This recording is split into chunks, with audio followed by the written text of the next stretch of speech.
Iya, itu aja motivasinya. Pertama, dia pasti lemah bahasa Arab, ya, atau nggak bisa sama sekali bahasa Arab. Yang kedua, dia pengen eksis jelasin Quran ke orang gitu. Iya, ini belak-belakan aja saya gitu. Ya. Yang ketiga, dia pengen mengartikan Quran seenak jidat dia gitu. Ya, sudahlah ngelanggar apa kata Tuhan, ya, nyelewengkan makna. Kata Tuhan, nurunkan bahasa Arab. Jadi untuk membongkar makna dalam teks Al-Quran, gunakanlah kaidah bahasa Arab. Orang ini nggak mau, ya kan? Bilangnya apa? Oh enggak, Quran ini bukan bahasa Arab. Ya. Jadi bahasa apa? Bingung kalau dia ditanya, bahasa apa Quran gitu. Ya kan? Nah, bukan bahasa Arab. Arabian tuh artinya di Arab, perlu diuraikan gitu. Alah, sabodo teing lah gitu ya. Pusing mikirin kayak gitu-gitu. Lah alif lam mim itu apakah bahasa Arab? Lah memang dia bukan, dia alif lam mim itu bukan berpola kata, iya. Tetapi kan huruf-hurufnya huruf-huruf dasar yang digunakan dalam bahasa Arab juga gitu loh. Bukan alfabetnya Yunani, bukan alfabetnya orang Rusia gitu. Ya alfabetnya orang-orang Arab juga gitu kan. Alif lam mim, kaf ha ya ain shad. Itu kan huruf-huruf vokal-vokal dasar bahasa Arab gitu. Ya memang tidak tidak seluruh Al-Qur'an berbahasa Arab. Ada juga yang diadopsi. Contoh apa? Jibril. Jibril tuh adopsi gitu. Ya.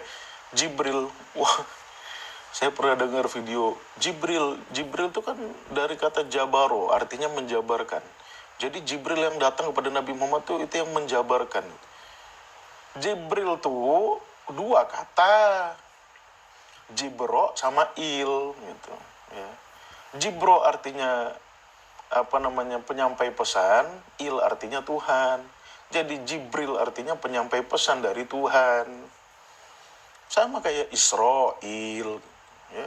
Isra artinya kesayangan, il artinya Tuhan. Bahasa Ibrani, ya bahasa Ibrani bukan ya? Bukan bahasa Arab, tapi diadopsi ke dalam bahasa Arab. Ya, seperti itu. Oke. Nah, jadi Al-Quran itu ya merupakan petunjuk, ya merupakan pesan dari Allah, ya ide Allah dalam tanda kutip yang ingin disampaikan kepada manusia, ya kan? Nah, kalaulah Allah ingin menyampaikan pesan kepada manusia, tentu menggunakan bahasa yang dipahami oleh manusia. Tapi nggak mungkin semua bahasa diakomodir, gitu. Karena keterbatasan perbendaharaan kata. Gitu. Nah, bahasa Arab ini mempunyai kosakata yang sangat banyak. Vokal dasarnya saja, ya bentuk-bentuk dasarnya saja, itu bisa dikonfigurasi 120.000 sampai 150.000. Itu baru vokal dasar. Vokal dasar yang biasanya terbentuk dari 3 huruf tuh kataba, ya qo'ada, jalasa, fatoro, bada'a, kholako. Itu aja tuh kalau dikumpulin tuh, ya. Yang sudah digunakan ya itu 120.000 sampai 150.000. Tapi kalau kita pakai perhitungan apa namanya? Ini apa namanya? Apa sih, lupa sih istilah matematikanya tuh. Fakultet, ya. Kalau kita pakai hitung-hitungan fakultet, ya huruf hijaiyah yang ada 26 atau 28 ya. Ya itu tinggal kali aja 28 kali 27 kali 26 kali 25 kali 23. Itulah posibilitasnya gitu. Berapa triliun dah tuh. Ya kan? Bahkan lebih dari triliun saya rasa. Itu kalau teman-teman ngerti matematika ya, hitungan fakultet gitu. Nah, kalau konfigurasi 3 huruf, ya itu dapat menghasilkan 6 variasi. 3 kali 2 kali 1 ya, 6. Kalau kombinasi 4 huruf, ya, konfigurasi 4 huruf, itu bisa melahirkan 12, ya, 12 variasi kombinasi kata. Ya, 4 kali 3 kali 2, 12, 24 berarti, bukan 12. Ya, 4 kali 3 kali 2 kali 1. Bayangin, 4 huruf bisa menjadi 24 kata gitu. Ya, seperti itu. Nah, jadi kosakata bahasa Arab, vokal dasarnya aja tuh 120.000 sampai 150.000. Ya. Kalau dijumlahin semuanya dibentuk kata-kata itu beserta kata-kata turunannya, ya, itu bisa sampai 12 juta sampai 15 juta kata. Itu dalam bahasa Arab. Lah, bahasa Indonesia, ya, bahasa Indonesia. Ini fun fact ya, teman-teman. Kalau bahasa Indonesia tidak mengadopsi bahasa manapun, ya, which is bahasa aslinya, yang kalau versi linguistik tuh namanya bahasa Austronesia, itu cuma ada 5.000 kata gitu. Oh, bayangin aja, 15 juta dibanding 5.000 gitu. Cuma ada 5.000 kata. Kosakata asli Austronesia tuh cuma ada 3.000 sampai 5.000 kata. Apa contohnya? Rumah, pergi, ya, gunung, makan, minum. Itu kosakata asli tuh, bukan serapan, bukan adopsi, bukan apa-apa. Itu cuma 5.000. Nah, bagaimana ya kosakata yang 5.000 ini bisa menampung yang 15 juta tadi? Nggak mungkin toh. Iya, nggak mungkin. Apa namanya, air 1 toren, ya, isinya 1.000 liter gitu. Ditampung cuma wadah 5 liter, ya tumpe-tumpe gitu. Sehingga banyak sekali overlapping dalam terjemahan. Ya, terjemahan tuh banyak sekali overlappingnya. Gitu kan, sabil jalan, torik jalan, syari jalan juga. Jalan-jalan aja semua ini, nggak ada bedanya itu. Padahal dibedakan dalam bahasa Arab. Syari artinya jalan apa, torik artinya jalan apa, sirot artinya jalan apa, sabil artinya jalan apa. Itu empat-empatnya sama-sama jalan tuh. Ya, seperti itu. Apalagi takut tuh banyak sekali tuh. Khosia, khofa, apalagi banyak takut tuh, kosakata takut tuh, yang kosakata bahasa Arab yang diartikan takut tuh banyak. Gitu.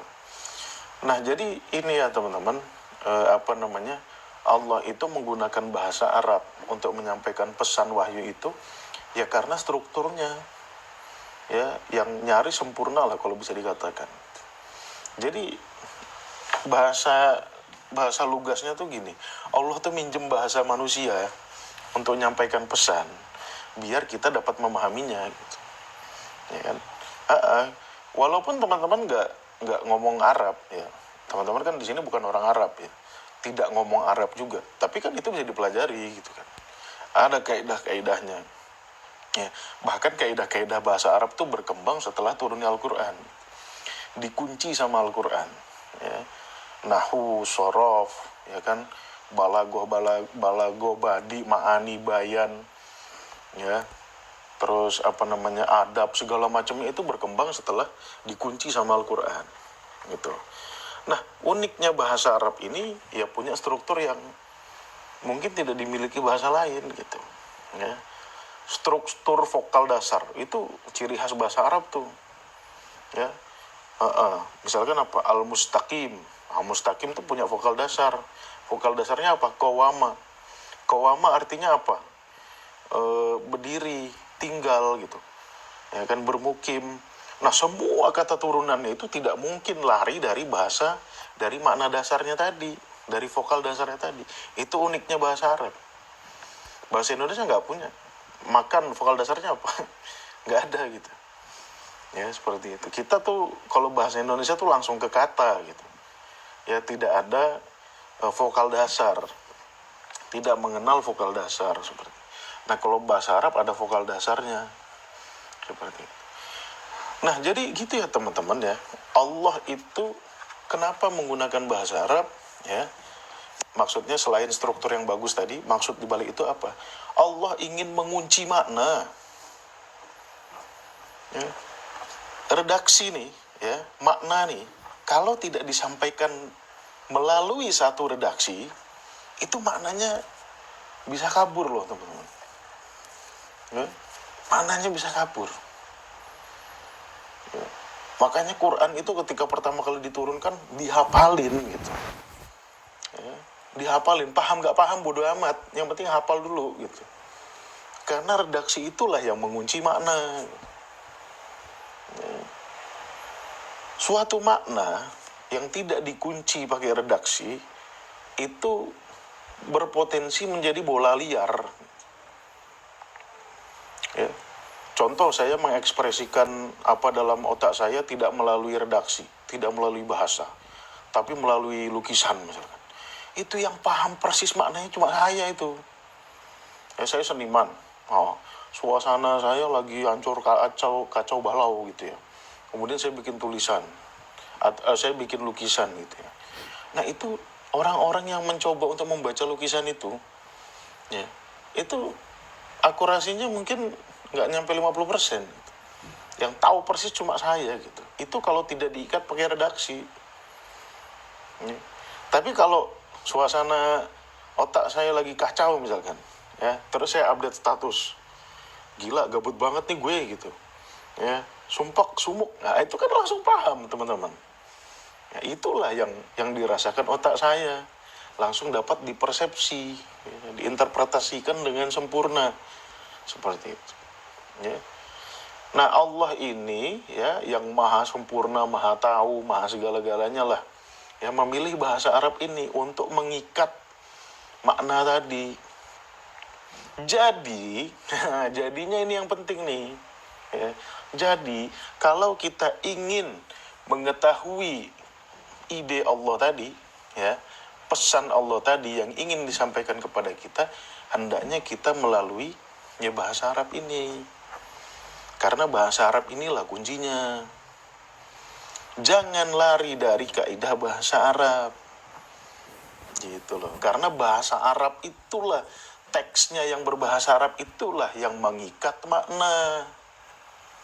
Ya. Seperti itu. Jadi makna itu perlu diikat. Ya. Seperti itu. Nah, kalau kita tidak strik, makanya saya tuh suka dikatain orang, kita tuh nggak boleh memahami Al-Quran letterlek. Loh, Quran tuh harus dimaknai letterlek. Saya bilang, letter by letter ya. Ya harus letterlek Quran tuh. Nggak bisa. Kalau puisi orang lain terserah, lu mau ngapain kayak gitu. Tapi kalau Quran tuh harus letterlek. Ya, lihat letter per letternya. Ya. Kecuali yang perumpamaan-perumpamaan itu untuk membuat kita paham aja gitu. Ya. Sebab apa? Sebab makna itu tersembunyi di balik kata-kata bahasa Arab itu gitu. Ya. Jadi Quran itu kan tanda, hanya tanda gitu. Bahasa itu kan tanda yang merujuk kepada realitas. Salah kita memahami tanda, salah kita memahami realitas. Ya. Ini ya salah memahami tanda, salah kita memahami realitas. Ya. Contoh lampu merah, traffic light. Ya. Pemahaman yang benar, merah berhenti, kuning hati-hati, hijau boleh jalan. Salah kita memahami itu, ya, nabrak kita. Ya. Merah kita artikan, oh ini jalan nih artinya, jalan kita, tabrak tronton kita, mati kita. Gitu. Ya. Salah, ya. Solawat ini artinya apa? Ya. Seenak jidat kita ngartikan solawat nih, ya, prakteknya salah, gitu. Seenak jidat, seenak jidat kita ngartikan solawat, prakteknya jadi salah, gitu. Ya, surat Al-Ahzab misalkan, ayat 56. Yang penting seminggu terakhir kan kita bahas semua tuh. Innallah wa malaikatahu yusholluna ala nabi. Allah dan para malaikatnya berselawat ke atas nabi. Ya ayyuhalladzina amanu shollu alaihi wa sallimu taslima. Wahai orang-orang yang beriman, selawatlah engkau, ya, kepada nabi dan tunduklah kepadanya. Ya. Selawat diartiin apa? Seenak jidat gitu. Kalau Allah yang bersolawat artinya Allah memberi rahmat. Ini kan suka-suka nih. Dari mana kaidah ini nih? Ya, saya pertanyakan secara kaidah, secara akademis. Dari mana kaidah kayak gini-gini nih? Solawat Allah itu artinya memberi rahmat. Kalau solawatnya malaikat artinya memohon ampunan, magfiroh. Nah, kalau sholawatnya orang-orang yang beriman itu dengan mengucap, dengan berdoa, Allahumma sholli ala Muhammad. Siapa yang nyuruh kayak gini itu ngartikan kayak gini siapa? Gitu loh. Tuhan tuh bawel bilang Qur'anan Arabian, bilisanin Arabiyin. Ya, hukum-hukumnya pun dijelaskan dalam bahasa Arab, hukman Arabian ada di surat Al-Maidah. Bawel Tuhan nih, ngomong Arabian.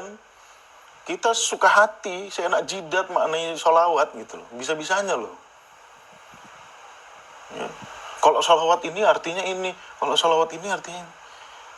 Kembali aja loh ke kamus tuh. Kalau bisa buka kamus.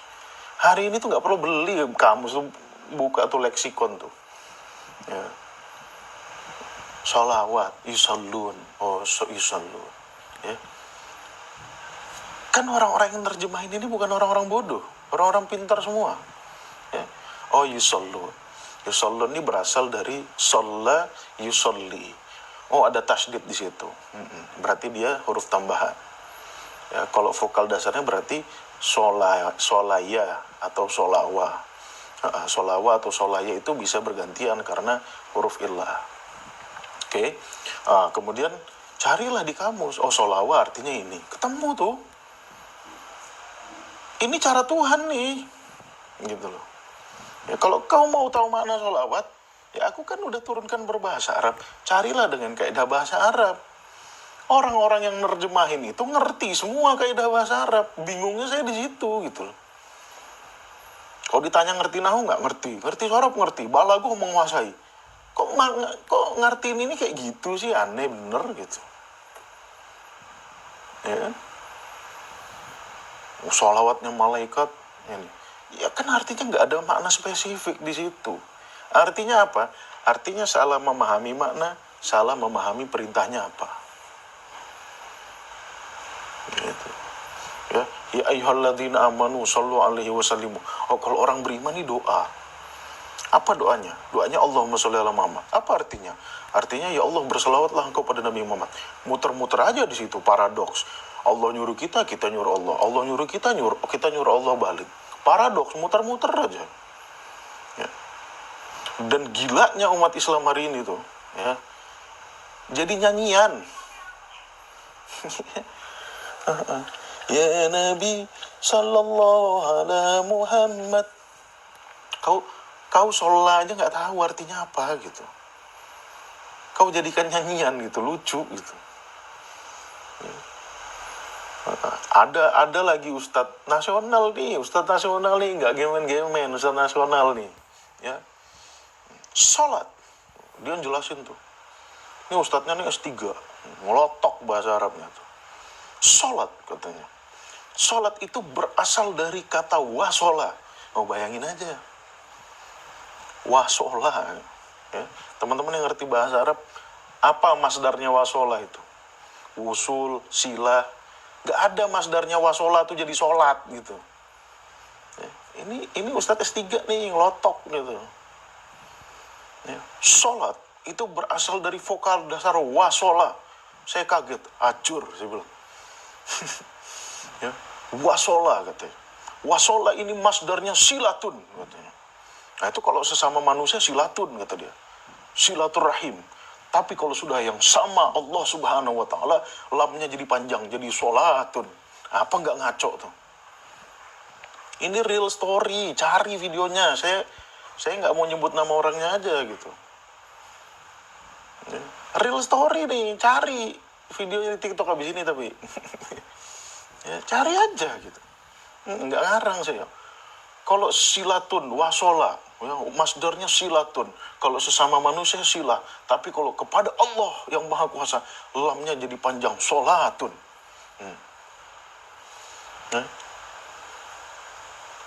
Padahal kan simple. Sholayasla gitu. Sholatun, ya. Ini kalau kita ngerti sorof, ada i'lal di situ. Ada huruf illah yang berubah. Ya. Apa yang berubah? Alif. Alif itu berubah. Aslinya apa? Wow. Jadi aslinya bunyinya gimana? Solwatun. Karena kaidah bahasa Arab itu waw itu bisa berubah jadi alif ya untuk mempermudah pengucapan, jadi sholatun gitu. Iqlal, ibdal itu ada semua dalam kaidah sorof gitu. Itu bahasa simpel, itu bahasan simpel. Kelas 2, kelas 3 SMP itu kalau di Gontor tuh. Jadi kalau orang anak-anak Gontor tuh kalau ngelihat ustadz jelasin, ada lagi yang kurban. Ya. Kurban itu koroba, dia nyebutnya apa tuh? Koroba yukribu kurbanan. Apa nggak ngakak kita tuh yang ngerti bahasa Arab? Koroba yukribu kurbanan. Padahal di surat Al-Maidah tuh udah ada ya. Allah nyebut apa? Idz qarraba kurbanan. Jadi fiilnya kurban itu qarraba yuqarribu. Oh salah lu Tat. Qarraba yuqarribu tuh masdarnya takrib gitu. Bukan kurban. Kurban itu sudah jadi istilah terminologis. Untuk menjadikannya sebuah fi'il ya, vokal dasar asli tambah tanif di tengah. Sama kayak sholat. Sholat itu sudah jadi kata terminologis. Ya. Fi'ilnya sholla yusolli gitu loh. Ya. Ada satu kaidah sorof itu ya. Wazan fa'ala yufa'ilu itu litikhadil fi'li minal ismi, ada itu. Siapa saya? Litikhadil fi'li minal ismi, untuk mengekstrak sebuah kata kerja dari sebuah istilah, ada gitu. Contohnya apa? Khaimah. Khaimah itu artinya tenda. Mendirikan khaimah, mendirikan tenda, itu bahasa Arabnya khayyama yukhayyimu gitu. Ya. Khiyatoh. Ya, khiyatoh itu artinya kegiatan menjahit. Khayyatoh yukhayyitu. Ya. Itu dasar itu. Kelas 2 SMP saya belajar tuh kayak gitu-gitu tuh. Nah, wasola. Lah wasola itu nggak akan ketemu masdarnya jadi sholat gitu. Nggak akan ketemu. Ya. Kalau sholat itu vokal dasarnya sholawah. Penggunaannya ada nggak? Ada di Quran. Surat Al-Lahab tuh. Sayasla, shola yasla. Artinya bersentuhan. Jadi sholat itu artinya koneksi, adanya keterhubungan. Gitu loh. Ya. Nah itulah dampak ya. Sampai sekarang kan umat Islam kacau tuh memahami sholawat. Ya, sampai sekarang. Sholawat hanya kita maknai sebagai ucapan mantra. Emang otak mantrawi susah gitu. Dikit-dikit mantra. Yang ditanya selalu mantra. Kalau mau buka toko mantranya apa gitu. Ini baca ayat kursi 7 kali. Surat Anas 7 kali. Surat Al-Falaq 7 kali. Emang Tuhan pernah ngomong kayak gitu, Pak? Ya, pernah ngomong kayak gitu apa? Gitu kan. Kalau kau baca Yasin ya kan 3 kali, daganganmu akan laris. Emang Tuhan pernah ngomong kayak gitu apa? Ya. Yang nurunkan Quran kan Tuhan. Tuhan yang lebih paham fungsinya. Apa fungsi Quran? Kata Tuhan, hudan linnas, sebagai petunjuk bagimu. Bukan untuk gantikan ritual jampi-jampi masyarakat primitif gitu. Budaya primitif kok bawa-bawa mencatut nama Tuhan pakai ayat-ayat Tuhan. Itu dukun syar'i namanya.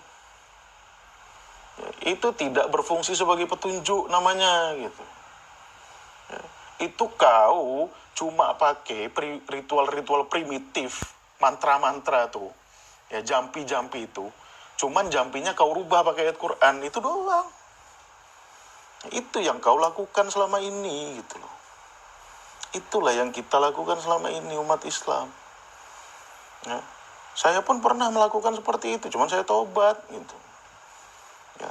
Tuhan tuh nggak marah kok kalau kita salah. Tuhan tuh marah udah kita salah nggak mau berubah.